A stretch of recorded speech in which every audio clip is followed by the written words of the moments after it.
Isso havia uma estranheza, né? Pela maneira que nós fazíamos, né? Porque nós tínhamos um culto que era específico de libertação e também tínhamos ministrações individuais, né? Então, no começo era estranho para alguns líderes, mas para as igrejas, assim, para os membros das igrejas, muitos foram beneficiados, porque muitos vieram, né, para ser ministrados com os pastores Van Eide, né, na época.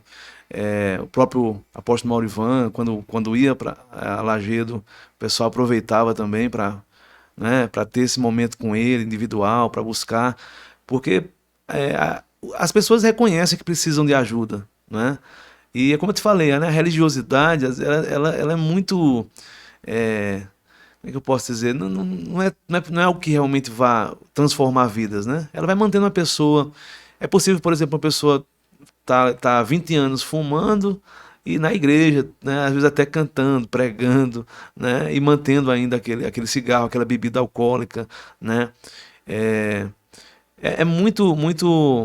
No começo era meio estranho, né? Mas depois eu acho que também, e hoje com a internet também, então as informações, né, a pessoa tem acesso, né? E a libertação, você sabe que não é só expulsar demônio, né? É algo muito mais profundo. Inclusive, você tocou num assunto muito interessante, né, que são os vícios. E de fato, muita gente lá no Nordeste, lá em Lagedo, muita gente presa a vícios, né? Demônios que aprisionam mesmo, como a pornografia, que é terrível, né? Talvez hoje pouquíssimas pessoas hoje não podem dizer que não viram pornografia ou não veem até, né? É algo muito triste, né? Os jogos também, né? E agora com esses jogos online, as pessoas, né, torrando dinheiro, né, nos jogos. Bebida alcoólica no Nordeste sempre foi um problema também, né? Um histórico de muito alcoolismo. Lá também, infelizmente, tem avançado as drogas, né? Não tanto quanto os lugares maiores, mas já tem também dominado lá, né, jovens. Então, é, essa questão de libertação não é só expulsar, né? Mas eu vejo, pastor, que é fundamental que a pessoa, como disse aqui meu pai, né, não só queira a libertação, mas que ela também esteja disposta a pagar um preço pela sua libertação, né? A pornografia, por exemplo, é um vício terrível, né? Eu já conversei com pessoas, né? E hoje a gente sabe que não só homens, né? Mulheres também hoje estão presas, né, infelizmente, a esse vício, pela facilidade da internet, né? E eu sempre digo, que é o que eu vivo também, né? Que para você viver uma vida em santidade, você tem que renunciar. Não tem como, né? E Jesus, por exemplo, falou, né? Se a tua mão direita te faz tropeçar, corta e lança, né, de ti, porque é melhor entrar no céu, no céu, né, ser um dos teus membros, do que todo o teu corpo, né, ir para o inferno, né?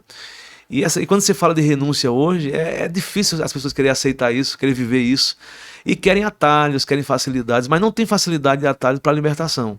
Só tem um jeito, é você encarar a coisa de frente e fazer o que for preciso, né? E a renúncia é uma das grandes formas, né, de alcançar a libertação, né? Então, a pessoa que é viciada em álcool, ela vai ter que evitar o álcool. Ela não pode ficar ali brincando, né?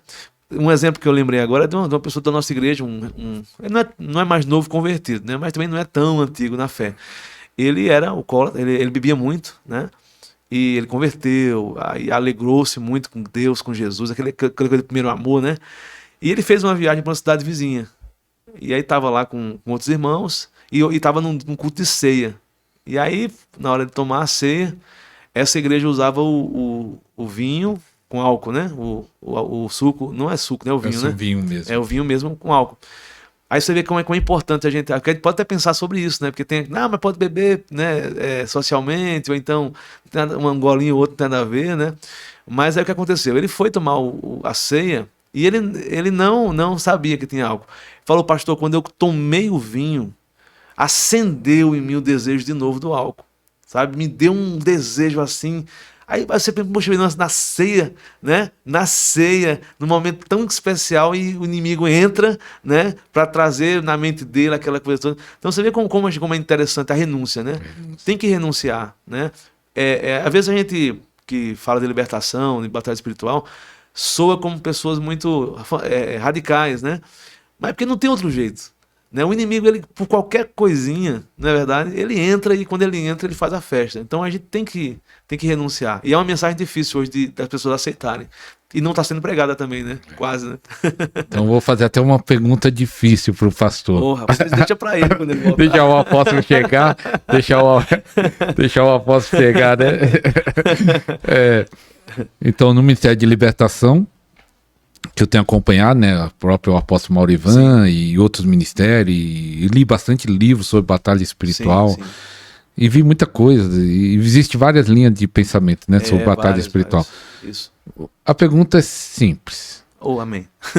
É difícil, mas é simples. Agora complicou.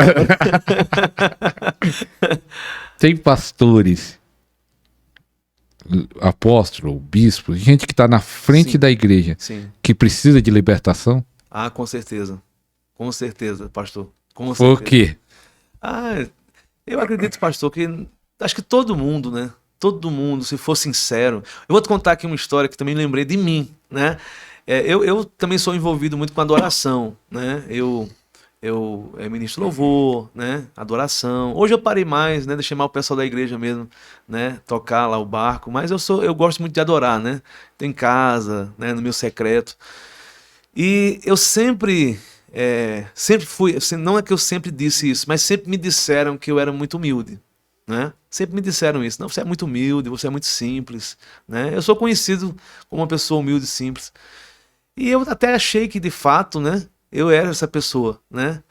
Até que eu tive uma experiência que Deus me mostrou o orgulho dentro de mim, né? Você sabe que quem canta, quem tá em louvor, querendo ou não, você está exposto, né? A um público, né? Que está ali cantando com você, né? Tal. E eu sempre achei que eu fosse humilde, né? Alguns anos atrás, nós tivemos um movimento lá na cidade de Lajedo, que foi a União dos Pastores. Isso é muito bom, isso foi muito importante. Depois de muita tentativa, nós conseguimos nos unir. Então foi criado lá um conselho de pastores, né? Com uns 11 pastores na cidade. Hoje nós somos muito amigos, né? A gente se reúne uma vez por mês, toma um café numa mesa e conhecemos um ao outro, pregamos na igreja um do outro. Uma coisa maravilhosa que Deus fez, né? E o que acontece? Quando começou esse movimento de união das igrejas, começou então os cultos de unidade. E eu tive a oportunidade de ministrar numa igreja grande lá em Lajedo, né? Grande no nossa realidade, né? Porque é pequena, né? E eu lembro que fomos nós da Rebentos, né? Ministrar o louvor e uma outra igreja. E nós íamos dividir o tempo do louvor. E aí tá tudo bem, eu fui o primeiro. Aí eu fui ministrar o louvor e ministrei o louvor, a igreja, né, louvou comigo, toda foi uma bênção, né? Terminou a minha parte. Quando entrou o segundo grupo de louvor, pastor, que eu vi, me veio, sabe, assim, um sentimento, porque assim, esse pessoal que foi louvar não tinha músicos quase, e pegaram nossos músicos para complementar, né, no momento lá. Eu achei ruim, sabe? Os meus músicos, né, participarem com eles. E começou no meu coração uma coisa muito estranha, sabe? Que eu comecei a olhar para aquele grupo como um rival, como alguém que estava tirando a minha, sabe? Porque era uma ameaça à minha performance, né? E ali, pastor, eu vi o orgulho, sabe? Mas aí meio que eu vi rápido também. Quando eu comecei a perceber o que estava acontecendo, eu me entristeci muito, sabe? Eu me entristeci, eu lembro que eu ajoelhei lá, sabe? Aí pra mim o culto até acabou. Comecei a pedir perdão a Deus e tal. E ali eu vi que havia orgulho. Um cara que parecia tão humilde, mas lá no fundo tinha um orgulho, sabe? Graças a Deus que hoje, né, eu me sinto liberto disso, né? Então não tenho mais problema com isso. Tanto é que faço questão até de nem ministrar mais, né? Tivemos o ano passado um grande culto lá na cidade, né? Que é feito pelo Conselho de Pastores. Até o Davi Sácer estava lá. E o nosso grupo, mais uma vez, foi ministrar lá. E eu disse, olha, eu não vou ministrar, vai ser vocês, o pessoal da igreja mesmo, vai ser vocês, tal. Não, mas pastor, o senhor tem que ir, não. Vocês vão fazer, porque graças a Deus eu fui liberto, né? Mas eu vi ali o orgulho. Como deve ter outras coisas também que a seu tempo o Senhor vai mostrar, né? Mas eu acho que todo mundo tem que estar atento a isso, sabe? E buscar a libertação, porque tem coisas que são muito evidentes, né? É muito perceptível, mas tem coisas que não são. Mas Deus conhece o nosso coração, né? E se a gente for sincero, dizer, Senhor, me mostra. E aí a pergunta que você fez, eu acredito sim que muitos líderes, e o triste é quando o líder não reconhece, né? Porque é isso tudo que o inimigo quer, isso. Você acha que está tudo bem, né? Não aceitar confronto, não aceitar, sabe, que alguém chegue e diga para você, olha, você está errado. Porque às vezes você mesmo não tá cego, né? Você mesmo não está vendo. E aí quando alguém diz, em vez de você ficar alegre porque alguém está tentando te ajudar, né? Aí é complicado. Mas eu creio que sim, né? Você falando isso, lembrei até de um líder, um pastor. Eu não sei o nome dele, nem vamos falar o nome dele, mas ele falando de outro pastor que ajudou, tá? E ele faz até uma atitude no vídeo, esse vídeo viralizou, né? Uhum. E aí todo mundo percebe que ele tá cheio de mágoa, de ódio desse outro pastor que ajudou e talvez foi ingrato com ele, talvez ele tenha até razão, mas eu vi o ódio e a mágoa no coração dele. Eu falei assim, ó, e ele tá ministrando. Porque ele é um que não tem, né? Não, o erro é o outro, né? O erro é do outro, que foi ingrato tudo, mas ele cheio de ódio e mágoa no coração e tá na frente. Pois é. E na guerra espiritual, depois tem 20 anos, quase 20 anos de ministério. Isso. Qual é a maior batalha? Qual é a dificuldade maior nesse tempo de todo pastoreio? Agora apóstolo, qual é a dificuldade? Qual é a maior dificuldade? Sempre tem várias dificuldades, mas que você fala, não, essa aqui é mais difícil, é uma guerra maior. Eu acredito, pastor, que a maior dificuldade talvez seja sempre relacionada a você mesmo, né? Porque você tem que estar bem, né? Você tem que ser. Tipo, você prega para as pessoas perdoarem, né? E você tem que ser o primeiro a perdoar, né? Você prega para as pessoas amarem e você tem que ser o primeiro também a amar. Você prega para as pessoas buscarem a Deus, então você tem que buscar. Então eu acho que a maior batalha é essa, né? É você vigiar, é você olhar por si, né? Como o apóstolo Paulo diz, né? Olha por você e depois o rebanho, né? É você olhar, você nunca perder de vista, né? Porque o inimigo ele é muito sujo, né? E ele sabe que atacando o líder, aqueles liderados ali, aquelas ovelhas, né? Aqueles filhos, eles vão ficar mais fragilizados, né? Porque o pastor está ali para proteger, para fortalecer, né? Nós somos muito importantes, principalmente no exemplo, né? Porque a gente não pode cair na cilada de que o discurso ele é suficiente, né? Existe uma gama de grandes pregadores, né? Ensinadores, oradores, muito melhores do que eu, muito, nem se compara. Mas o mais importante mesmo é o exemplo dos pastores, né? É manter-se ali, é você não dizer assim, vai, né? Mas vamos, né? Vamos buscar a Deus, e você está buscando, né? Vamos nos santificar, e você está se santificando, né? A maior batalha, eu acho, que é você manter a chama acesa, né? Porque o crente comum, né, ele já tem essa dificuldade. Ele está no primeiro amor, ele é uma coisa, depois de um certo tempo ele vai relaxando, né? Imagina o pastor, né, que acostuma-se muito com, vamos dizer assim, com o sagrado, né? Quando você começa a pregar, você começa naquela expectativa de dependência, né? Eu preciso jejuar para pregar, preciso orar para pregar.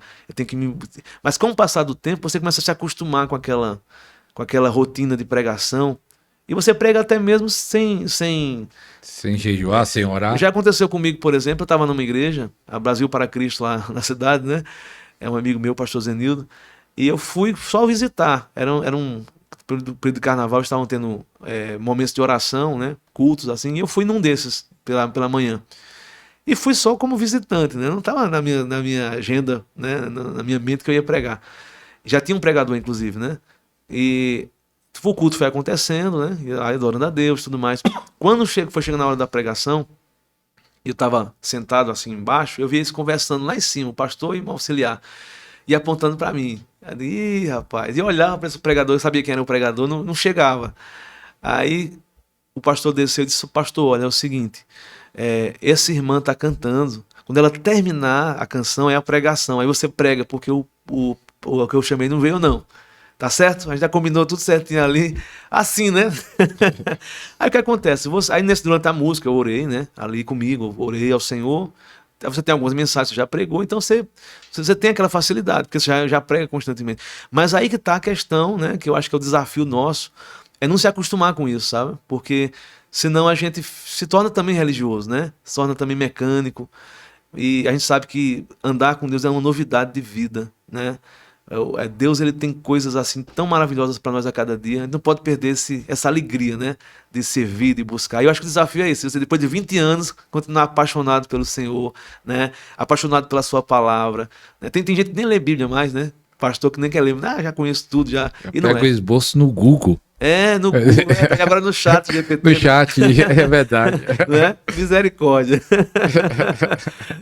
Não pode ser assim, né? Tem que buscar no céu, né? É verdade. É isso aí.